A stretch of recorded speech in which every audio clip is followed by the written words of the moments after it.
ভগৎ সিং নামটা শুনলেই সবার আগে আমাদের মাথায় যে কথাটা আছে বিপ্লবী, কমরেড, ঘোর নাস্তিক, দেশের জন্য প্রাণ বলিদান এবং ইনকলাব জিন্দাবাদ। কিন্তু এটা অনেকেই জানে না যে ভগৎ সিংয়ের মাথায় এই কথাগুলো কারা ঢোকালো বা কে সব থেকে বেশি ভগৎ সিংকে প্রভাবিত করেছিল। কোনো একজন ব্যক্তি নয়, একাধিকজন একাধিক রকমভাবে ভগৎ সিংয়ের মাথা ঘুরিয়ে দিয়েছিল বা ভগৎ সিংকে সব থেকে বেশি প্রভাবিত করেছিল, যেটা ভগৎ সিং তার এই বইতে why I am an atheist বইতে খুব সুন্দরভাবে উল্লেখ করছেন যে Karl Marx, Charles Darwin, Lenin, Herbert Spencer, Bertrand Russell, রুশোর মতো ব্যক্তিরা ভগৎ সিংকে সব থেকে বেশি প্রভাবিত করেছিল। তাদের লেখা সব থেকে বেশি তাকে উজ্জীবিত করে দিয়েছিল, মাথা ঘুরিয়ে দিয়েছিল এবং এর সাথে সাথে ফরাসি বিপ্লব এবং রুশ বিপ্লবেরও প্রভাব হিউজ।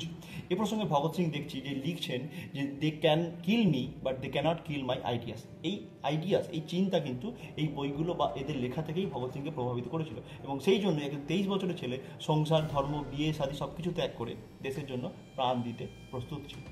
এইরকমই কোনো লেখক বা কোনো ফিলোসফার বা কোনো বই তোমাদের মাথা সম্পূর্ণরূপে ঘুরিয়ে দিলে সেটা কমেন্টে অবশ্যই মেনশন করো এবং এইরকম ইনফরমেটিভ ভিডিও দেখতে হলে অবশ্যই আমাকে ফলো করো।